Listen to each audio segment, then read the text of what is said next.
యోబు గ్రంథం 17:4. జోబ్ 17:4. నీవు వారి హృదయమునకు జ్ఞానము మరుగు చేస్తివి, కావున నీవు వారిని హెచ్చింపవు. Understanding doesn't exalt you. జ్ఞానము ఈ యొక్క అర్థం చేసుకోవడం, అండర్స్టాండింగ్ అంటే ఇక్కడ జ్ఞానం అంటే ఏంటి? అక్కడ అర్థం చేసుకున్నావా? ఇదన్న దేవుణ్ణి అర్థం చేసుకున్నవాడు లోకాన్ని బాగా అర్థం చేసుకుంటాడు. దేవుణ్ణి అర్థం చేసుకున్నవాడు మంచి చెడుని అర్థం చేసుకుంటాడు, భార్యని అర్థం చేసుకుంటాడు, బంధువుని అర్థం చేసుకుంటాడు, శత్రువులను కూడా అర్థం చేసుకుంటాడు. If you understand God. అందుకే సొలొమోను అది అడిగాడు. ఇక్కడ కొంతమందికి అడుగు ప్రతివానికి ఏం చేస్తాడంట? ధారాళముగా ఇస్తాడంట దేవుడు. ఎవరిని అప్పుడు ఈరోజు ఈ వాక్యం తర్వాత మీరు అడిగారు అనుకో, ప్రభువా నాకు ఇలా అర్థం చేసుకునే ఈ సందర్భానుసారమైన జ్ఞానం కావాలా? నాకు తెలిసి చాలా మంది ధారాళంగా ఇక్కడే పొందుకుని ఇంటికి వెళ్తారు. కొంతమంది ఉంటారు వాళ్ళకి అర్థం కాదు ఈ వాక్యం అంతా. కొంతమంది విమర్శిస్తూ ఉంటారు. ఇంకా వాళ్ళు ఏం చెప్పు విమర్శిస్తారు? మంచోడవు చెడ్డోడవు, ఇంక చెడు చేసాడా అయిపోయాడే మనం, రైట్? వారి హృదయమైన జ్ఞానము మరుగు చేసేటివి, కావున నీవు వారిని హెచ్చింపు. ఒక్కొక్కసారి మనం బ్లెస్ అవ్వం, పైకి వెళ్ళాం, we don't get lifted up. ఎందుకు అంటే ఏమి లేదంట, నో అండర్స్టాండింగ్. కొన్ని పనులు జరగవు. వై? పరిశుద్ధాత్మ యొక్క పని ఏంటో తెలుసా? మన మహిమ నుంచి అంటే ఏంటి? హెచ్చింపు. God wants to take us to a new level. అసలు యేసయ్య భూమి మీదకి ఎందుకు వచ్చాడు? మనమందరినీ ఆయన స్వరూపంలోకి మార్చడానికి. అంటే హెచ్చింప తగ్గింప? God wants to exalt. లూసిఫర్కి నేను నీ స్థానానికి ఎక్కిపోతానని అవిధేయత ఉన్నాడు కనుక వాడిని తీసాడు, అక్కడి నుంచి కిందకు తోసేశాడు, తగ్గించి పడ్డాడు వాడు. He came down to the earth. వాడికి జ్ఞానం లేకపోయింది. ఈయనంత ప్రేమమయుడు, ప్రాణమే ఇవ్వడానికి సిద్ధపడి ఈయనపై నేనేకేం ఎక్కుతాను? జీవితాంతం ఆయన సృష్టించుకుంటా కూర్చోవాలి, అదే ధన్యత అనుకోవాలి. కానీ వాడికి మెదడుందా? సృష్టికర్త కంటే ఎక్కువ వాడని వెళ్తాడా? Can you rise above the creator who created you? నీకు ఒక చిన్న పోస్ట్ ఇచ్చాడు అక్కడ, అదేంటది? అభిషేకం పడిన కెరూబు. అక్కడ ఉండి ఇలా కవరింగ్లో ఉండడం అంటే ఈయనకి నేను కవరింగ్ కాబట్టి నేనే గ్రేట్. ఒకవేళ నువ్వు కవరింగ్ అయినా చేసింది ఎవరు? దేవుడే. ఆ మందసం చేసింది ఎవరు? అదే దేవుడు. పరలోకాన్ని చేశాడు కరెక్టే, కానీ పరలోకం కంటే గ్రేటే కదా ఆయన. He's greater than the heaven, greater than the galaxies, భూమి అన్నిటికంటే. ఓకే, సో అండర్స్టాండింగ్ అడగాలి. ఏంటంటే హెచ్చింపు. ఏమొస్తుందంట? హెచ్చింపు. చదువు రావచ్చు, కొంతమందికి డబ్బు రావచ్చు, ఉద్యోగం రావచ్చు, కానీ హెచ్చింపు రాదు. మరి నాబాతుకి డబ్బు ఉంది, బాగా బ్లెస్ అయ్యాడు, ఒకేసారి పోయాడు క్యాండిడేట్. ఏమి లేదు? అండర్స్టాండింగ్ లేదు, బుద్ధి లేదు, అర్థం చేసుకునే జ్ఞానం లేదు. అందుకనే తల్లిదండ్రులు కేవలం చదువో డబ్బో అని అనకూడదు, అవి కూడా కావాలి, ఇస్తాడు దేవుడే. You need to ask understanding, right? You can ask wisdom. 32వ కీర్తన 9వ వచనం, 32nd Psalm verse 9. బుద్ధి జ్ఞానములు లేని గుర్రముల వలనైనను కంచరగాడిద వలనైనను మీరు ఉండకుడి. అవి నీ దగ్గరకు తేబడినట్లు వాటి నోరు వారుతోనూ కళ్ళెముతోనూ బిగింపవలెను. అవి డైరెక్ట్గా ఏం చేయలేవు. వాటి నోటికి ఏదన్నా పెట్టి అలా పెట్టి చెప్తే అప్పుడు నడుస్తాయి. అక్కడ తీసుకెళ్ళండి, వెళ్తుందా? తీసుకెళ్తుంది. పరిగెట్టాలంటే ఎలా కానాలి, ఎలా కానాలి, ఎలా కానాలి. Controlling every time. You have to control it every time. అలా ఉండకూడదంట, right? Let us study what is this understanding. అసలు ఏంటి అండర్స్టాండింగ్ అంటే? మొదటి దినవృత్తాంతములు 22:12 అందరూ వినాలి ఇది. This is very important. చాలా మంది యొక్క భవిష్యత్తు మారిపోతుంది దీనివల్ల. చాలా మంది మీరు బ్లెస్ అయ్యి ఇతరులకు ఆశీర్వాదంగా కూడా మారుతారు. 1 Chronicles 22:12. నీ దేవుడైన యెహోవా ధర్మశాస్త్రమును నీవు అనుసరించినట్లుగా యెహోవా నీకు వివేకమును తెలివిని అనుగ్రహించి ఇశ్రాయేలీయుల మీద నీకు అధికారము దయచేయునుగా. So understanding is to do the will of God. Understanding అంటే ఏంటి? దేవుని యొక్క చిత్తాన్ని నెరవేర్చడం.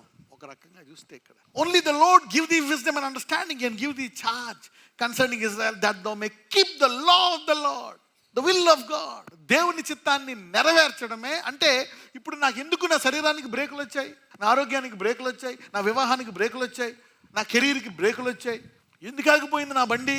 దేవుని చిత్తానికి ఎక్కడో వ్యతిరేకత. Somewhere around it is not the will of God. ఎందుకు కంట్రోల్ ఉండట్లేదు నా దేహం? ఎందుకు రాత్రి నిద్ర పట్టట్లేదు?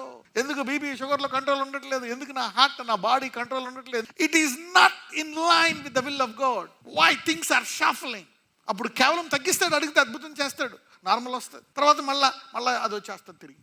Understanding to keep the law of the lord. దేవుని చిత్తము తెలుసుకోవడం. ప్రభువా నీ చిత్తము తెలుసుకునే జ్ఞానము నాకు దయచేయండి అని అందరూ. ఈ భర్తతో ఎలా జీవించాలా, ఈరోజు నేనేం చేయాలి, అసలు నేను ఎవరిని చేసుకోవాలా, నేను ఎలా ప్రార్థన చేయాలి, నీ వాక్యం ఎప్పుడు చదవాలా, ఏం చేయాలా, నేను ఈ వ్యక్తితో ఎలా ఉండాలా, నాకు ఇచ్చిన చదువుతో ఏం చేయాలా, నాకు ఇచ్చిన ఈ వయసుతో ఏం చేయాలా, ఈ తల్లిదండ్రులతో ఏం చేయాలి ప్రభువా? నీ చిత్తాన్ని నేను ఎలా నెరవేర్చాలా?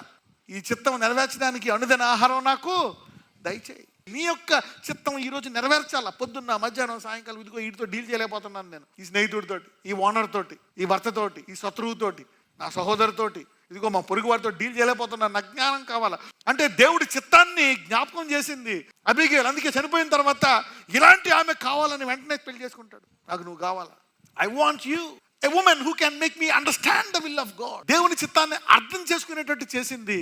కానీ ఇంత జ్ఞానవంతురాలు భర్తను మార్చుకోగలిగిందా? అందుకే అంటాడు గుర్రం వలె ఉండగా మళ్ళీ ఇంకో జంతువుతో పోతాడు. ఏ గాడిదంట?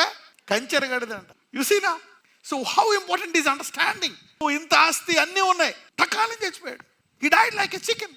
అర్థం చేసుకోమర్థం గల భార్య ఉన్నా సరే, అంటే అతను ఇంతకాలం ప్రార్థనలు అడుగుంటే దేవుడు ఎలా ఇస్తాడంట? ధారాళంగా ఇస్తాడంట. If you want understanding, this is one of the prime thing. 1:11 తీయండి. యెహోవా యందు భయము జ్ఞానమునకు మూలము, ఆయన శాసనములను అనుసరించి వారందరూ మంచి వివేకము గలవారు. ఇక్కడ చూస్తే ఈ వచనంలో యెహోవా యందు భయము జ్ఞానమునకు మూలము, ఆయన శాసనములు అనుసరించి వారందరూ మంచి అంటే ఏంటి? తుదకు దేవుని చిత్తాన్ని నెరవేర్చడమే అండర్స్టాండింగ్ అని ఉంది. ఇది కూడా చూడండి 119:34. నీ ధర్మశాస్త్రం అనుసరించుటకు నాకు బుద్ధి దయచేయము, అప్పుడు నా పూర్ణ హృదయముతో నేను దాని ప్రకారము నడుచుకొందును. నీ చిత్తము నెరవేర్చడానికి నాకు ఏం కావాలని అడుగుతున్నాడు? బుద్ధి. ఇంగ్లీష్లో చూడండి ఏమంటున్నాడు? Give me understanding. దావీదు అడుగుతున్నాడు. చూసారా, హీలింగ్ అడిగాడు, అన్నీ అడిగాడు, కానీ మెయిన్ అండర్స్టాండింగ్ అడుగుతున్నాడు. అందుకే దావీదుని ఏమన్నాడు? హృదయానుసారం అన్నాడు. దేవుడికి ఇష్టమైంది ఏంటి? అండర్స్టాండింగ్. అందుకే సొలొమోనుకు చెప్పాడు ఈ సీక్రెట్. అందుకని సొలొమోన్ ఏం అడుగుతాడు? అండర్స్టాండింగ్ అడుగుతాడు. You see the understanding is to know the will of God and to do the will of God. దేవుని చిత్తాన్ని తెలుసుకోవడము, దేవుని చిత్తాన్ని చేయడము. యు సీ నా, I'm coming to the point. అంటే అస్తమాన స్వస్థతే కాదు, పెళ్ళే కాదు, పరిస్థితులే కాదు. ప్రభువా నీ చిత్తాన్ని తెలుసుకొని నేను నీ చిత్తాన్ని ఏం చేయాలా? నెరవేర్చాలి. ఆ వాక్యాన్ని దివారాత్రము ధ్యానించేవాడు ధన్యుడు. ఆకు వాడక తన కాలమందు ఫలమిచ్చు చెట్టు వలె ఉంటాడండి. అతను చేయనిదంతయు సఫలమగును. How important is the word. ఆ వాక్యానికి అంత ప్రాధాన్యత ఇవ్వాలి మనం. చూద్దాం 119:73. నీ చేతులు నన్ను నిర్మించి నాకు రూపు ఏర్పరిచెను, నేను నీ ఆజ్ఞలను నేర్చుకున్నట్లు నాకు బుద్ధి దయచేయము. నువ్వే నన్ను చేసావు కదా, నేను ఎంత చేయాలనుకుంటున్నాను చేయలేకపోతున్నాను, నా బుద్ధి మారట్లే. నువ్వే చేసావు కాబట్టి నువ్వు నాకు ఏమి ఇవ్వాలంట? నువ్వే నాకు దయచేయి. So now I'm giving you a big key how to get this wisdom and understanding. This is supernatural. Wisdom comes how? Supernatural. The word is supernatural. So your prayer is supernatural and wisdom is supernatural. అంటే ఈ understanding ఏ రీతిగా వస్తుంది? అద్భుత రీతిగానండి. ఇది కూడా ఒక అద్భుతమే. This is also a miracle. Understanding is a miracle. You need a miracle. దేవుని యొక్క అద్భుత శక్తి ఉంటేనే నీకు ఇది అర్థమవుతుంది. Otherwise you cannot. Wisdom will come super naturally. Understanding అంటే దేవుడికి ఏది ఇష్టమో అందుకే దేవుడు ఆ పదాన్ని తీసుకొని రాశాడు. పోనీ ఏమన్నా ఆయన పర్ఫెక్ట్ అబ్రహాము? కాదు. అబ్రహాము తర్వాత పర్ఫెక్ట్ అయ్యాడు. యాత్రలో అతను చాలా పొరపాట్లు చేశాడు, భయస్తుడు. రైట్. అడుగుతున్నాడు, నీ చేతులు నన్ను నిర్మించి చూశాడు దావీదు. అన్ని తయారీ, అన్ని కష్టపడుతున్నాడు కానీ అవ్వట్లేదు. ఇక లాస్ట్ అనుకున్నాడు ఇది super natural. I want this wisdom. నీ చేతులు ఎలా చేశాయి నన్ను? అద్భుత రీతిగా. ఎలా చేశాడు ఆదాముని దేవుడు? అద్భుత రీతిగా చేశాడు. మట్టితో చేసేమన్నాడు, ఉఫ్ పనుతే అద్భుతం, మిరకల్ అయిపోయింది. నువ్వే చేసావు కాబట్టి ఈ జ్ఞానము కూడా అద్భుత రీతిగా దయచేయి అన్నాడు. So give me this wisdom super naturally. So understanding is super natural power. Somebody say I want understanding power అనండి. పవర్ అంటే హీలింగ్ పవరే కాదు, ప్రొఫెసీయే కాదు. దేవుని అర్థం చేసుకొని దేవుని చిత్తాన్ని నెరవేర్చడం కూడా ఒక అద్భుతమైనటువంటి శక్తి. అందరూ చెప్పండి, యేసయ్యా నాకు ఇది కావాలా? Yeah, I need to say lord I need this. నాకు తెలిసి ఎవరైతే హృదయంలో ఆల్రెడీ ఆశ కలిగి ఉన్నారో నాకు ఇది కావాలని, వారి దేహంలో జీవితంలో ఆల్రెడీ స్వస్థత జరుగుతుంది. వారు హెచ్చింపబడతారు. They will be exalted, they will be blessed already. కొంతమందికి తగ్గిపోయింది, మళ్ళా రాదది. You see that now how important is wisdom. కొంతమందికి మళ్ళీ యవ్వన బలం తిరిగి వచ్చేస్తుంది ఈరోజు. Yeah, if you want this understanding is very powerful.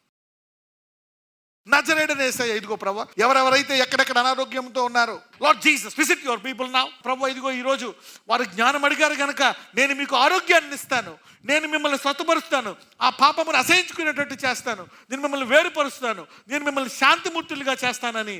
అయ్యా, ఈరోజు జ్ఞానం అడిగిన వారిని అందరినీ మీరు ముట్టి స్వస్థపరిచి ఇంకా జ్ఞానము తెలుసుకొని ఆ జ్ఞానం అనేకులకు బోధించేటట్టు వారిని నడిపించమని నజరేయుడైన యేసయ్యను ప్రార్థిస్తున్నాము తండ్రి.